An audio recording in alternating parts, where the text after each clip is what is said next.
আজকে বিকেলের ওয়েদারটা অনেকটাই সুন্দর ছিল, মেঘলা মেঘলা আকাশ ছিল। তো হঠাৎ আপনাদের ভাইয়া আমাকে বললো চলো বাইরে ঘুরতে যাই। তো পরে আমাকে ঘুরতে নিয়ে গেল, ঘোরার পরে বললো চলো কাচ্চি বিরিয়ানি খেয়ে আসি। তারপরে গেলাম দুজনে মিলে সুলতান ডাইনে কাচ্চি বিরিয়ানি খেতে। তো যাওয়ার পরে আমরা একটা 1:2 নিলাম।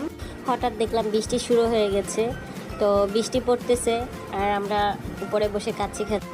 যদিও বাইরে খেতে খুব ভালোই লাগে, ফুটপাতে বলেন রেস্টুরেন্টে বলেন সব জায়গাটাই আমি ট্রাই করি সব সময়। সন্ধ্যার টাইমেই আমরা বাইক নিয়ে লং ড্রাইভে যাই। তো রাতের বেলা বাইক নিয়ে ঘুরতে অনেক ভালো লাগে, কারণ হচ্ছে রাস্তাঘাট ফাঁকা থাকে, কোনো যানজট থাকে না, মানুষজন কম থাকে, ঘুরতেও ভালো লাগে। এবং এক এক সময় আমরা এক এক সময় খাওয়া দাওয়া করি এক এক জায়গায়। তো আজকেও বাইরে খাওয়া দাওয়া শেষ করে আমরা বাসায় ফিরবো। হঠাৎ করে বৃষ্টি নামলো, তো বৃষ্টিতে আটকা পড়ে গেলাম, বের হতে পারছি না।